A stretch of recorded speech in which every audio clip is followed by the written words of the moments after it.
যত দিন যাচ্ছে মেকআপ ইন্ডাস্ট্রি কিন্তু এই আপডেট যে প্রতিনিয়ত বিভিন্ন আপগ্রেড ফর্মুলাতে নতুন নতুন প্রোডাক্ট লঞ্চ হচ্ছে, সেগুলো কিন্তু তোমরা স্কিন ওয়াইজ বা সিজন ওয়াইজ কোন টেকনিকে ইউজ করবে সেটা নিয়েও কিন্তু তোমাদের রিসার্চ চালিয়ে যেতে হবে। তো যেদিনই আমি শুনেছিলাম রিচা ম্যাম কলকাতায় আসছেন ক্লাস করাতে, সেদিনই কিন্তু আমি ভেবে নিয়েছিলাম যে এই ক্লাসটা আমাকে জয়েন করতে হবে। একটা কথা সবসময় মনে রাখবে, সারা জীবন যদি স্টুডেন্ট হয়ে থাকতে পারো তবেই একজন ভালো টিচার বা ভালো মেন্টর হয়ে উঠতে পারবে।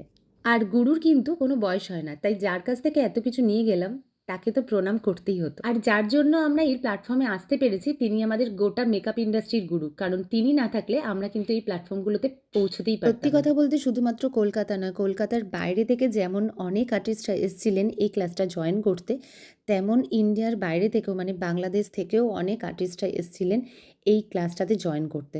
আর এত বড় ইভেন্টটা ম্যানেজ করা কিন্তু চারটিখানি কথা না, তো তার পিছনে অনেকটা স্ট্রাগল থাকে। তো এবার আসি ক্লাসের কথায়। ক্লাসে কিন্তু রিচা ম্যাম তার নিজস্ব টেকনিকে 4টে লুক আমাদের প্রোভাইড করেছিলেন এবং সঙ্গে কিন্তু হেয়ার স্টাইলও ছিল। তো তারপরে লাঞ্চ তো করতেই হবে। তো লাঞ্চের ব্যবস্থা কিন্তু তোমরা দেখতেই পাচ্ছ ভীষণই ভালো ছিল।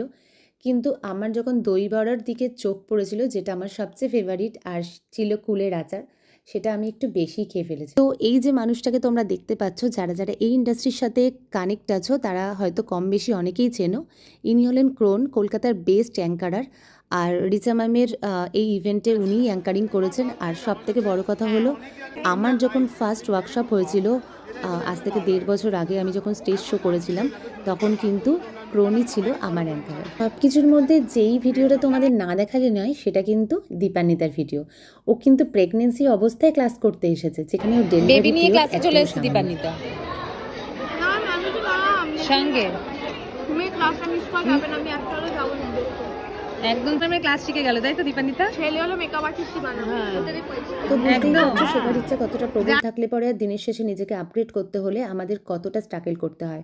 আমরা যদি মনে করি আমরা এতগুলো ব্যাচ করাচ্ছি, আমরা যখন স্টুডেন্টদের শেখাচ্ছি আমরা সব কিছু জেনে গেছি, তো সব জানতা যদি আমরা হয়ে যাই তাহলে আমরা যেখানেই আছি সেখানেই থেমে থাকবো, আর আমরা দিনের সাথে এগোতে পারবো না। তো চলো সবশেষে আমার মোবাইলে তোলা এই ব্যাংকয়েটের যতটুকু ভিডিও আছে তোমাদের সাথে শেয়ার করে দিই। আর অনেকেই কিন্তু আমার সাথে ভিডিও ফটো তোমাদের মোবাইলে নিয়েছো, পারলে আমাকে ট্যাগ করো, কারণ আমার কাছে সেই ভিডিও ফটোগুলো নেই, আমি শেয়ার করতেও পারলাম না। সবকিছু মিলিয়ে এই ইভেন্টটা কিন্তু আমরা দারুণ এনজয় করেছি। তো তার জন্য আবার বলবো thank you so much again and again Karma international and Anjana Roy the.